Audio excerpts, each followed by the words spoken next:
Thank you so much for tuning in today. We are on episode number 2 of Sold Sistas podcast. Y'all gonna get that every time. I see. Just for now till I figure out what else I want to do. Whatever comes to me, we just gonna go with it. But today we are talking about putting your money where your mouth is. So give the people a little bit more, like elaborate what we're gonna talk about today, on what we're gonna talk about today. We're gonna really give you information on how to get prepared to purchase a home and the do's and don'ts when you are in the process of purchasing a home, and the do's and the don'ts if you are truly serious about being able or getting in a position where you can get pre-approved to purchase a home. So if you missed the first episode, just so you know, we are in the real estate industry, mortgage industry, credit consultant industry. So you are getting all the pieces of the puzzle to help you have a successful process. So we're going to dive right in. The first topic we're going to discuss is what you need to have money saved for, specifically outside of just the down payment. So things like your inspection, your earnest money deposit, your appraisal, your down payment and your closing costs. And let's break it down for the people. So anytime you are purchasing a home, unless it is new construction, and I'm talking about you are working with a builder to build, and you'll have an inspection with the builder. If you are buying a home or commercial, you should have a private inspection. If you are FHA or VA, you do get an FHA and or VA inspection. Even with that, you need to have a private inspection, because a private inspection is just a very detailed inspection. It lets you know what's going on with the house. So just making sure that you have money for a private inspection. Private inspections vary based on the square footage of the home. So they can be as low as $350, and they can go up into $1,000 plus if you have a space that is substantial in size. You want to touch on the EMD? So the EMD is also known as the Earnest Money Deposit. So that is your initial deposit to tell the seller that you are serious about buying a home, take this house off the market pending, it's mine. It is credited towards whatever your closing costs. So say, for instance, between your down payment and closing costs, you're supposed to bring $10,000 to close. If your EMD is $5,000, then the expectation is you should roughly only have to bring an additional $5,000, because it's going to be deducted from the total you're expected to bring to closing. So in terms of the earnest money deposit, in the event that you decide to walk away from the home during the inspection period and no longer decide to purchase the home, then you could receive your earnest money deposit back. Now, if you go all the way through the process and then decide the day before closing, psych, I'm just playing, I don't want this house anymore, then you can consider that money lost or pretty much credit it back to the seller. So that's the seller's good faith money. They want to know that you are serious about their home. In the event that you get denied for the loan, in most cases, you will not have an issue getting your earnest money deposit back. You are entitled to it. I say in most cases because you and the seller have to sign off on the mutual release to get you the money back.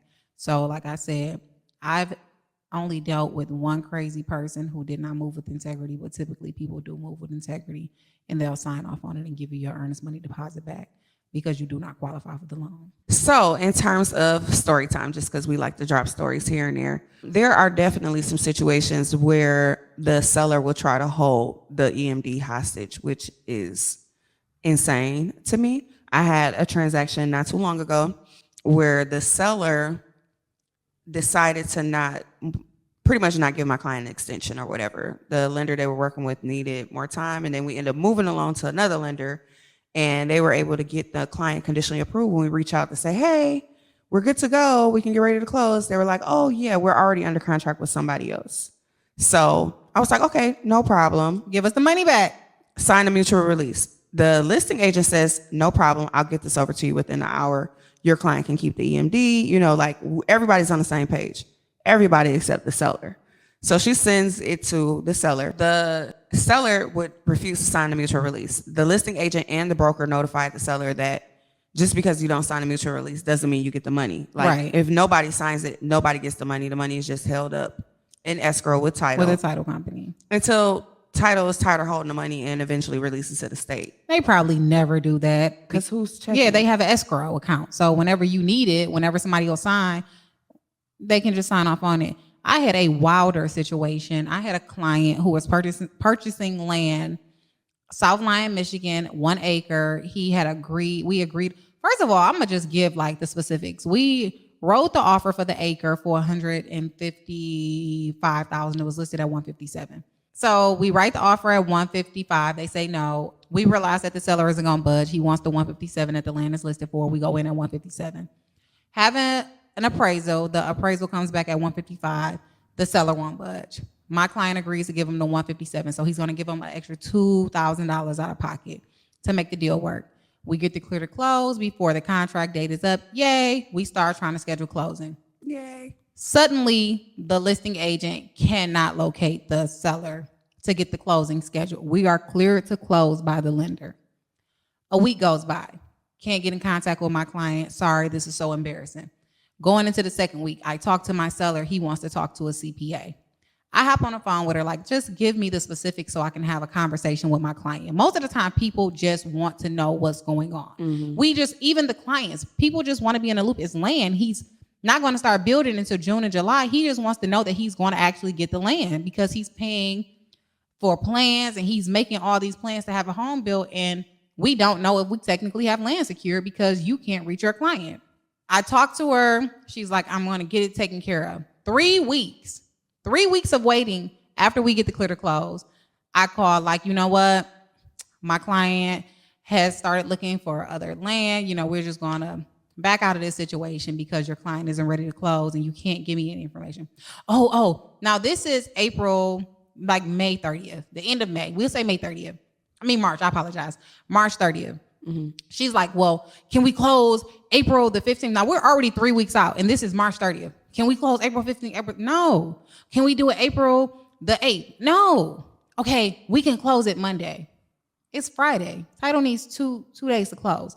That was the underlay for the overplay so she can start playing games. Like, I know she did that so she can have an excuse to start playing games. Mm-hmm. How does your client go from not knowing if they want to close at all because they need to talk to a CPA to wanting to close from the April, 2 weeks from the day I tell you we want to back out till we can close Monday?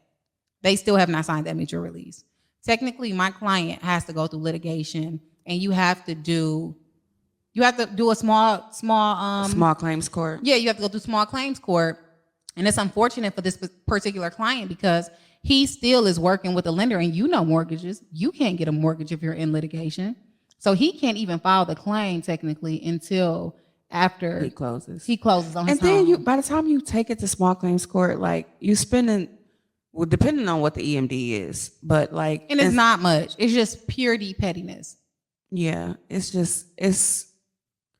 been the thing lately. People trying to hold EMDs hostage, which is crazy because in the situation I had, she had sold, closed on the house and everything. So it's like, you made your $230,000, ma'am. Let these people EMD go. In the situation I had, we were ready to close. We wanted the land. We did everything that you asked us to do. But you'll find out sometimes these agents be double agents. They'll be telling you one thing, like, I'm trying to get this taken care of. But then when you talk to the client, it's a different story. Yeah, you find out. And I found out she was being a double agent because when title got involved and the lawyer got involved, she started trying to justify why they wouldn't sign a mutual release. And I'm like, oh. So you are on their side. This is why your client won't sign a mutual release when you know that and I had all the emails, all the text messages. You're being low down and dirty. And probably giving bad advice. And giving terrible advice. But instead of you being, and I'm about integrity, I'm always going to advocate for my client first. You have a very knowledgeable realtor in me. I'm going to tell you right and wrong, though. And if you are doing something that is not particularly right, I want to tell you in private, hey, this is not the right thing to do. I'll let you make your decision, but I'm going to be honest with my client at all costs. I'm going to be honest. So we talked about inspections. Which inspections to me is kind of like test driving a car before you buy it. Like, you want to make sure you know how old is the roof, the plumbing, electrical, like what's going on. It doesn't mean, and every inspection is always going to come back with some issues. Like, it's going to happen. It's inevitable. Even a new construction. The house starts settling. Yeah. See how much it's settled. But it's just so you know, like, is this a deal breaker? Is this something major? my inspection, they told me I needed installation done. That was like 8 years ago. I still haven't got my installation done. Wow. She didn't But pay. She's gonna paid. get We it live done. in Michigan. She's paid for it through her energy bill. Yeah, I'll work on it. Yeah. I'll work on it. ASAP this winter. Well, we're going into the spring and summer, and that's the problem. Like, I'm like, oh, it's hot, it's cold, it's good, the temperature is right. But either way, that's a whole nother story. But like I said, the inspection is just so you know what's going on, so you know what you need to focus on and what you need to address. So I know I need to get my installation done. I just haven't executed yet, but you hold me accountable to that. I'm going to hold you accountable. And then with the inspection, and we're going to move on, but with the inspection, you also have to know what you are capable of handling. When we were deciding on my husband's home, that's a whole nother story. We'll get into that.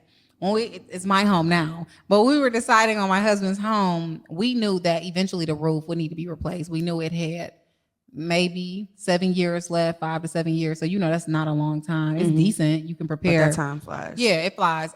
But we were okay with that because he wanted a specific school district. So the house had everything. It had everything that he wanted: a basement that was finished and a garage. And we needed a second bathroom and a new roof, but he was able to, and it worked out. It worked out perfectly. But we were prepared for that. So when it came time, we have a new roof. When it came time to replace the roof, it was what it was. Mm-hmm. Like you knew it was coming. Yeah. So another thing we had, let's talk about the appraisal. So the appraisal is basically when someone comes out that's a licensed appraiser and they will determine. They're very subjective. They are very subjective. They are. But I mean, it's based on the individual and what they think. So they're going to look at properties near your home or the subject property within a mile radius, and they're going to determine what the value of the home is. And it has to be, and I don't mean to cut you off, LaTrease, but I'm a little bit disgruntled right now about appraisals. They're supposed that I am disgruntled. Yeah, I'm very disgruntled. You got a low appraisal? It was low. I'm gonna tell you off the air. Okay. I'm gonna tell you in private where the appraisal came in at. But they're supposed to be using homes that are comparable. That's why they're using the comps. If you have a colonial, they're supposed to use other colonials, not bungalows, not ranches, if there are other colonials in that area. Mm-hmm. And I see they've been wilding. Like one of the women on my team, she got an appraisal back. It's a colonial. I sold a colonial around the corner from her house in December. Mm-hmm. Mind you guys, it's April now. So it is a very good comp. Why do he have one colonial and 2 bungalows? That's the comps. Yeah. Well, you can fight appraisals, but it's hard. They play a lot of games, but I think it counts against them if they go back on the appraisal. They do. Or something. It does. So that's why they fight so hard. Like, not to do I'm not changing my value or whatever. But that's one of the benefits for me with my mortgage company is because we don't use an AMC. We don't use an appraisal management company. Like all of our appraisers have been working with the company for 17 plus years. I had a deal where I wasn't the realtor. I had been referred a client from another realtor, and the appraiser went out, did the appraisal, the home appraised, and he took some pictures of the garage and took pictures of some chip paint, but he said that it wasn't a lender requirement, so it was as is. Right. But the deal was going through MSHDA, which is the down payment assistance program, and MSHDA said that the garage had to be painted. Right. The appraiser went out there and painted the garage. No, that's crazy. And took a picture and sent it to MSHDA. So that's the benefit of not having to go through an appraisal management company because you took a picture. But to be honest with you, I don't even care. I love that for you. I love that. I'm gonna send you some more business. But at the end of the day, do your job correctly. You hold so many cards in your hand as the appraiser. Somebody is excited about this home. A seller is excited about selling a home. And if the house is overpriced, it's overpriced. We typically know when we write an offer and we throwing, a shot in the dark. Mm-hmm. But when you are doing things like rushing to do the appraisal, that's where I have a problem. If the house is overpriced, by all means, let my client know. I don't want my buyer to I don't want my buyer. Yeah, overpay for a house. I don't want my client to overpay for a home. But when my client is paying for an appraisal because you paid for the appraisal, $500-$600, my client is paying for the appraisal. Do your job correctly. Mm-hmm. Do it right. Yeah, use the right comps. That's right. So in addition to that, the comps are they can go back depending on the area and if it's a unique property, but generally it's a year. So it's based off of a year, a mile radius, and it's supposed to be similar square footage, similar bedrooms, similar features. So if say the comps, there are no other comps that have a pool within a mile radius, then they'll add and subtract to the value based off of if, different features. Like, oh, this is a 3-car garage versus all the comps have a 2. So they have to account for different things like that to come up with determine a value pretty much. 2 of the biggest things that you have to pay for is your down payment and your closing costs. Now, your down payment will vary. A lot of people think that you need 20% down. They think you need all of this money to close on a home, and that is not true. There are lenders that have 0 down programs where you just pay the closing costs. There are different programs with different lenders where you do pay 3% down, but they'll give you a grant to cover the 3%. So essentially it's 0 down. On average, like the standard is 3%. You can do conventional 3% down. You do not need 20% if you are buying a residential home. FHA is 3.5%. That's just standard for FHA. And then we all know VA is 0 down. So you just really have your closing costs. And while you mentioned VA, 0% down doesn't mean $0. Like, that's just down payment. We haven't got the closing costs. Down payment. So although you can take advantage of a VA loan or any type of program that does a minimum down payment, you still are responsible for a closing cost, which is taxes, title, appraisal, homeowners insurance, all those other fees that are generally rolled in. So that's where seller's concessions can come in if you can negotiate, or your realtor can negotiate for the seller to cover closing costs. But otherwise, you need to have money for not only just your down payment, but your closing costs as well. And what would you say? Some people say 3%. I would say 4% is probably more ideal. Yeah, they say 3 to 5. Yeah. 3 to 5% of the purchase price is what you'll need for your closing costs as well. And if you have a seasoned realtor, based on your situation and circumstances, we'll be able to pair you with the right lender. Because LaTrease, I'm sure if you can't do something for somebody that doesn't make sense, you're going to send your client elsewhere.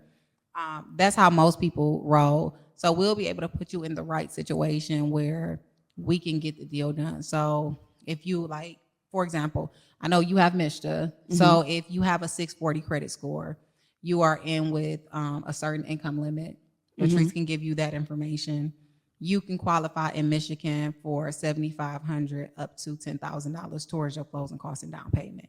You can't go over 223. I think it's like 224 now. So 224. 5. So if you can get $10,000, you're only obligated to pay 1% of the loan, and then most of the time that $10,000 or that $7,500 will cover the vast majority of what you need to bring to the closing table. So, it varies, but it's doable. If you have the credit, it's doable. If you have some type of money, it's doable. Yeah, it's a great program, but there's no such thing as free money. So I always tell people you can take advantage of the down payment assistance, but the reality is interest rates are a little bit higher right now. Right. They're anticipated to go down around November because it's an election season. Y'all better buy a house. So now the prices are lower, so you buy now and then you refinance in November, right?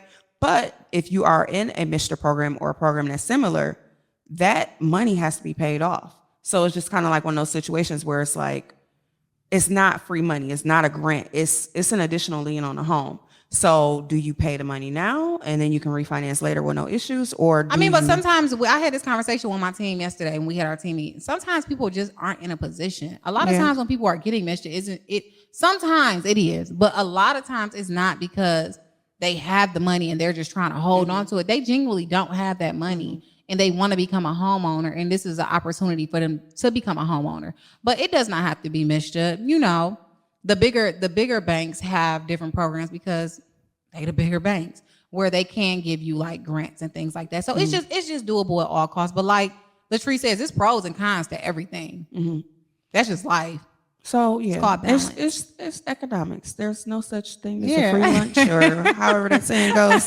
So it just depends on what makes sense. To me, if it comes down to using MSHA or paying rent 1,000%, every single time I'm going to tell you to take the down payment assistance. So, but I just like to make sure people are informed and they know, because a lot of lenders don't break the details down and then they're like, oh no, you didn't tell me, and they didn't know. Yeah, you know, like, that's that part of that integrity. That's that integrity piece that we were talking about.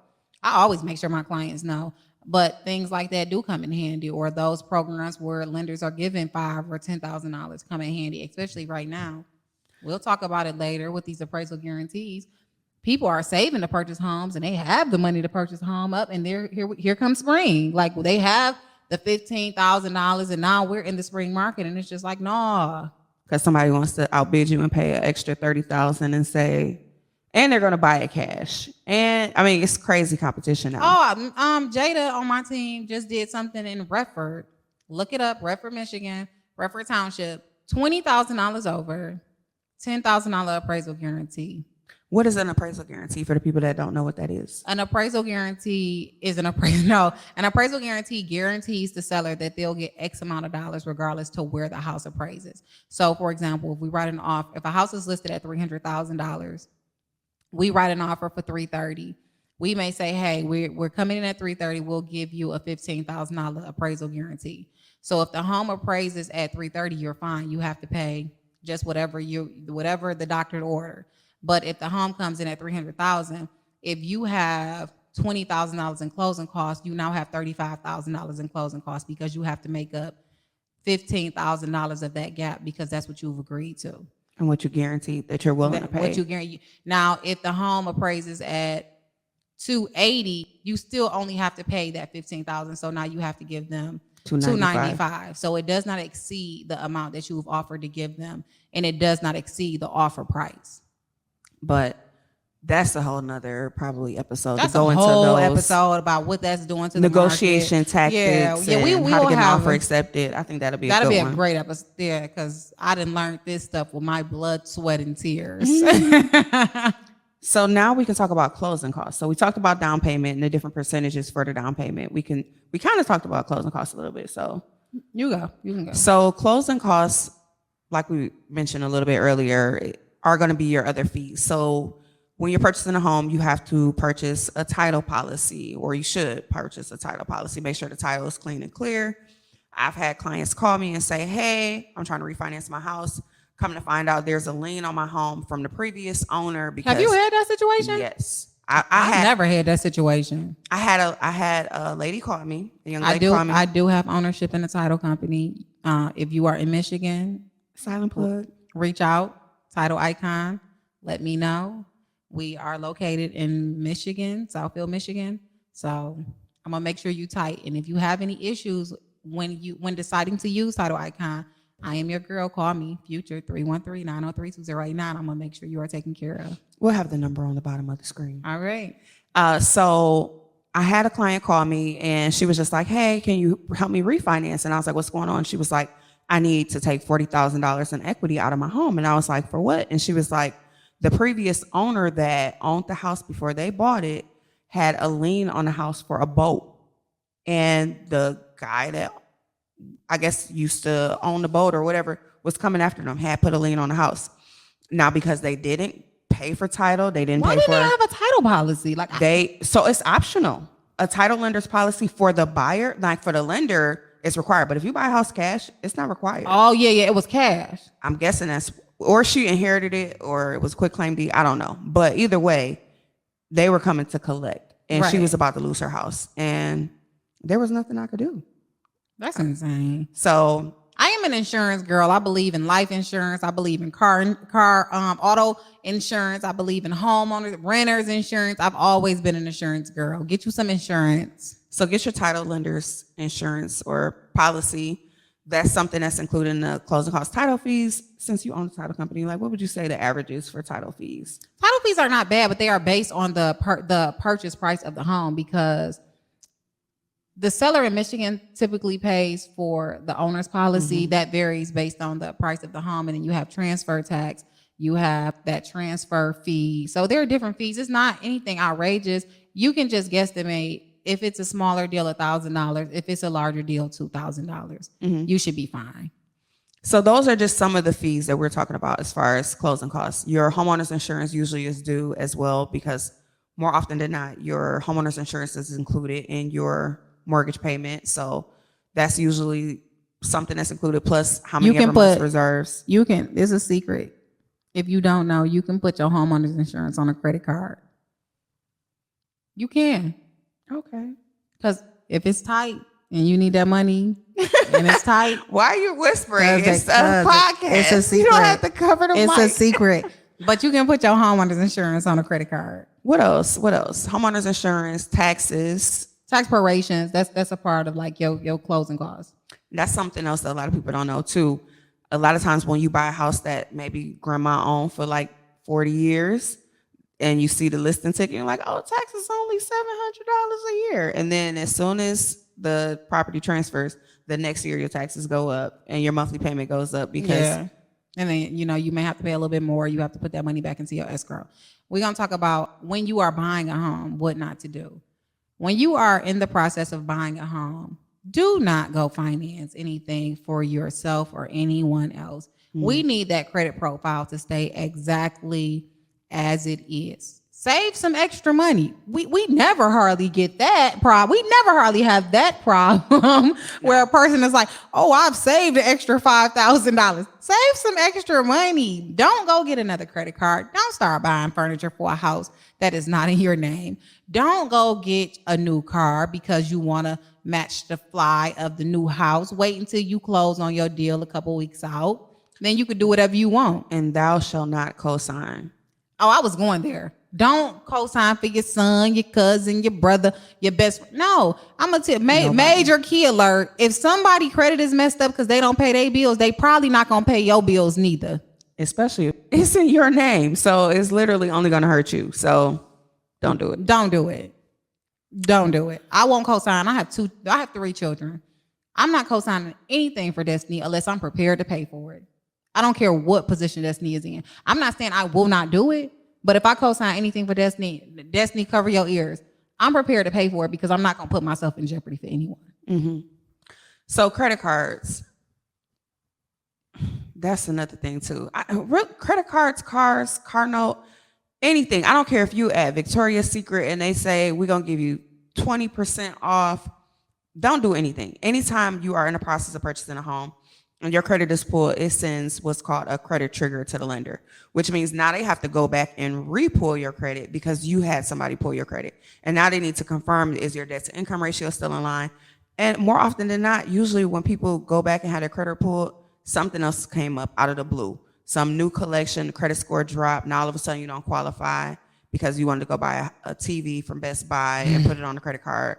And then you don't even have a house to put it in. I had a story. But I'm sure my client that I'm talking about is definitely going to watch this just because I always give her a hard time about this. But her and her husband were in the process of purchasing a home. And they didn't know that, I guess the lender didn't break down enough to them. She probably did, but people kind of... Who was the lender? Stuff kind of going one ear out the other. It matters not.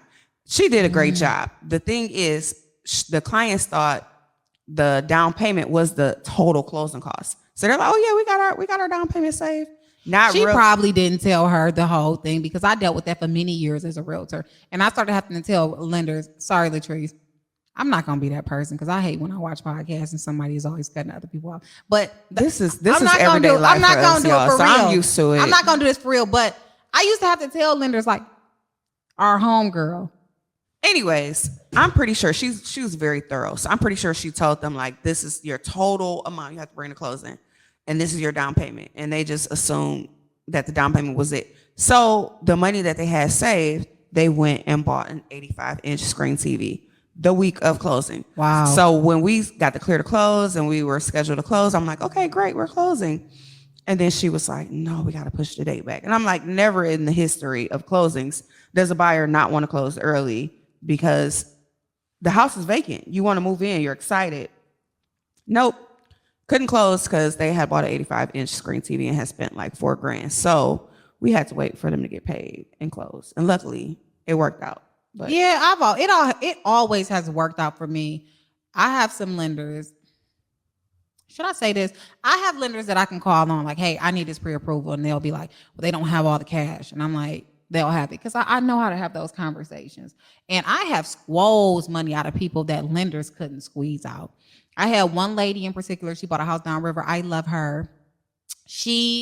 I asked her, like, do you have money in like a 401k? No. She started looking around, found about $7,000 from past jobs that she had money in different 401k. So that helped us out a lot. And then I had a lady, young woman, married. They didn't have the money. I'm like, y'all don't have nobody. Come to find out, her parents will give her the money, but she didn't want to ask. Get that money, girl. She got the house of her dreams. She moved to a beautiful home in Rosedale Park. Rosedale Park is a very, very cute community in the Metro Detroit, in the Detroit area. If you are just getting your mind wrapped around buying a home, like this is your year, you want to buy a home. If you are having some credit issues, you can call LaTrease, LP, or you can just make sure, if you are already doing pretty good with your credit and you just like, okay, I got to get prepared, continue to pay your bills on time. Save as much as possible. And real quick, I was thinking I was going to make that a Facebook post too. So a lot of times I'll hear people say like, oh, I'm not ready to do anything yet. I'll wait to work on my credit. The best time to work on your credit is when you don't need it. Yes. Because the moment you need it, that's when it's like rush, go mode, and you don't have enough time. And you have to spend money that you might not have to spend if you just do what you're supposed to do and get prepared beforehand. Prime example with myself. I'm like, I know how to do this. I'll worry about my credit when I really need it. And then my truck lands and collapses and just has been out of control for no reason. And I'm like, what were you waiting on? Like, why were you procrastinating? You should have worked on it way before now, because now the reality is you probably have to buy a new vehicle. So you never know, because life be life. And we not perfect, because that's why, like me, where I'm conflicted. I've been looking at a new BMW. I am obsessed. But in the back of my mind, I'm like, well, I do want another house. And I'm like, our current home, I'm on a deed, but the mortgage is just in Michael's name. I'm like, okay, the house that I want, I might have to go on the mortgage as well. Mm-hmm. So do I want to put this $80,000 car in my name right now, or do I want to stick to the plan and get the extra rental? We'll talk about it. But, it's just making decisions, and it's just making adult decisions and doing what's best for you in your future sometimes. We all like to be fly, but sometimes you got to be an adult. Responsible. Sometimes you got to be an adult. So also, I've had clients that had to choose between buying a car and buying a house. You can buy a house after you close. You can buy a car after you close easily. So that's generally what most people do. But sometimes people are in a situation where their vehicle break down, or that's their transportation for them and their kids. And rental cars right now are expensive, especially here in the Metro Detroit area. So I've literally had clients say, LaTrease, like, I'm so happy my credit and everything is where it needs to be to qualify, but I got to get this car.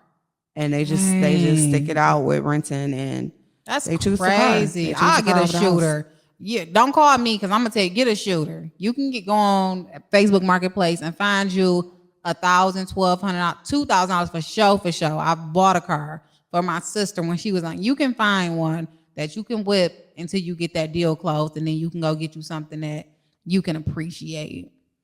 Don't quit your job. Do we need to say that? Yes. Okay, another story. Had a client, started off with like a 5-something credit score, got them up to like a 706. I was like, oh, wow, we don't even have to do FHA anymore. We could switch to conventional. And she was upset because we were switching her to conventional. She was just like, this is not the better loan. FHA is the better loan. Let us, So that was the first thing. And then it went from that to she was stressed out. And because she was stressed out about the process, she had to go on medical leave. So, but didn't tell us she went on medical leave. So in the middle of the process, we're under contract and we're trying to verify employment, and she is not working. This is how we feed our families. Like why do y'all do stuff like this to us? I didn't know I had to keep a job to be able to close. I thought y'all already had my pay stub. Oh, let me tell you, now that you just said that, different. My client did go get another job. Had a client, came over last summer, put her in a program. She's like, I got to get my daughter out this house. Finds her a home. Time to close. The lender wants to verify employment. She doesn't tell anybody that she switched jobs, or we could have probably made the situation work. Sends over some pay stubs for a whole nother job. Creates a whole problem, and she's given her apartment her 30-day notice. And now I feel like crap because she has a small child and I'm scrambling with different brokers to try to figure out if we can make something fit. Don't quit your job. And if you are going to change jobs, it has to be a job where it's equal or you're making more money. So not only that, but it has to be the same type of pay structure. Like you can't go from an hourly, I'm making $30 an hour, to now I'm selling cars where it's commission. Yeah. Because if it's commission, they want a 2-year history to determine, because there's roller coasters. Right.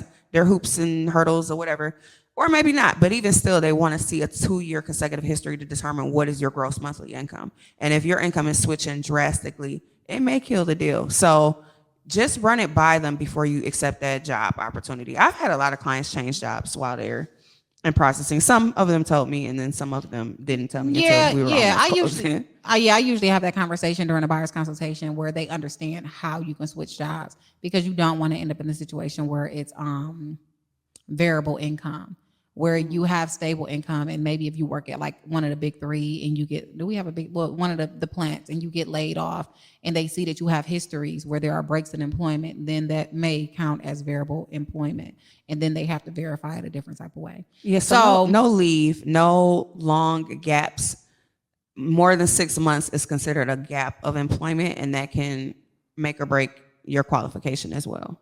So we are putting our money where our mouth is. We are making adult decisions. We are being big, grown adults and just killing this thing called life, setting goals and executing and holding off on the nice new big car because we have a goal in mind. We are not charging up our cards. We are paying off debt. Yeah, especially if you got something that's paid off. It's so hard to go from not having a note to getting back into a note, or almost being done paying off something and then starting all over again. Right.